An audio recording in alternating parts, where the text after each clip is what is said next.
হয়, আজি পবিত্ৰ মেডাম-মেফি আৰু সকলো ঠাইৰ দৰে আমাৰ ডিপু ধৰ্মলাতো আনন্দ উলাহ-মালৰে পালন কৰা হৈছে মেডাম-মেফি। আৰু মেডাম-মেফিৰ উপলক্ষে দিনটোত আজি কেনেধৰণে কাৰ্যসূচী কেনেধৰণে পৰিয়াল আগলৈ নি যাব আমি মেডাম-মেফিৰ এখেতৰ লগত আমি সুধিবলৈ চেষ্টা কৰিম। হয়, আজি মেডাম-মেফি যিহেতু কেনেকৈ প্ৰস্তুতি কেনেকৈ চলাব আপোনালোকে? আমি এইটো প্ৰত্যেক বছৰে উদযাপন কৰোঁ আমাৰ পূৰ্বপুৰুষ কুঁৱৰী। আৰু এই বছৰো আমি আজিৰ দিনটোতে প্ৰত্যেক বছৰে এই দিনটোতে আমি পালন কৰোঁ। আজি আমি তেনেধৰণে পালন কৰিব বিচাৰিছোঁ। প্ৰথমতে আমাৰ কাৰ্যসূচী হ'ল পতাকা উত্তোলন, ইয়াৰ পিছতে আমাৰ মৈদাম তৰ্পণ, ইয়াৰ পিছতে আমাৰ চুকাফা আৰু লাচিতৰ প্ৰতিমূৰ্তিত মাল্যাৰ্পণ, বন্তি প্ৰজ্বলন ইত্যাদি হোৱাৰ পিছত আমাৰ এতিয়া পুৰালং পূজা এপাক যোৱাকালি হৈ গ'ল। আমাৰ পুৰোহিতসকল আহিছে, যিখিনি মলুম বুলি কয়, তেওঁলোক আহিছে আমাৰ পাঠাকুৰ শিৱসাগৰ পাঠাকুৰ পৰা। তেওঁলোকে আজি বানফি পূজা সম্পন্ন কৰিব। এই পূজাভাগ সম্পন্ন হোৱাৰ পিছত আমি সকলোৱে সেৱা ল'ম। সেৱা লোৱাৰ পিছত আমি সকলোৱে মিলি এটা প্ৰীতিভোজ গ্ৰহণ কৰিম। আৰু ইয়াত লগতে আপুনি পূজা এইখিনি আৰম্ভ কৰা কি পূজাত কেনেধৰণৰ কি অলপ আমাৰ ইয়াতে 8জন দেৱতাক আমি পূজা কৰোঁ। তেওঁলোকৰ নামত বাঁহেৰে কাটি আমি মাইহাং বনাওঁ। মাইহাং মানে এটা থাপনা, এইটো দি পিনে আমি কেতিয়াবা যোৱা বছৰ আমি মুৰ্গীৰে কৰিছিলোঁ, এই বছৰ মুৰ্গী আমি কৰা নাই।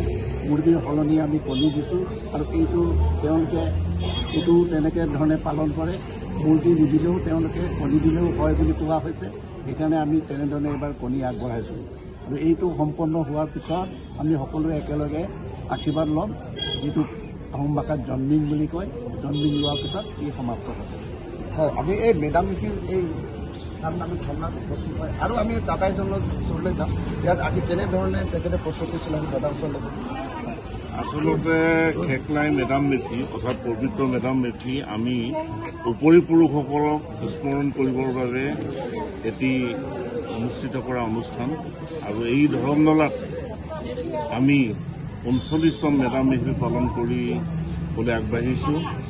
আমি উপৰিপুৰুষসকলক স্মৰণ কৰি এইটোৱে আমি বাৰ্তা দিব বিচাৰোঁ যে 600 বছৰীয়া আহোম ৰাজত্বকাল এটা গৌৰৱোজ্জ্বল এটি ৰাজত্বকাল বুলি ক'ব লাগিব। পৃথিৱীত বিৰল এই আহোমসকলেই আমাৰ সমগ্ৰ উত্তৰ পূৰ্বাঞ্চলত আহি এখনি বৰ অসম গঢ়ি তুলিছিলে।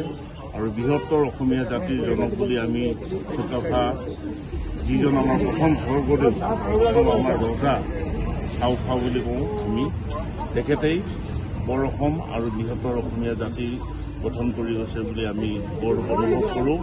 আৰু এই টাই আহোমসকলে আমি সমগ্ৰ জাতি জনগোষ্ঠী অসমত যিমান আছে তেখেতসকলক শান্তি আৰু প্ৰগতিৰ বাৰ্তা ইয়াৰ পৰা আমি প্ৰেৰণ কৰিবৰ বাবে আমি এই পবিত্ৰ মেডাম-মেফি অনুষ্ঠিত কৰিছোঁ। ধন্যবাদ।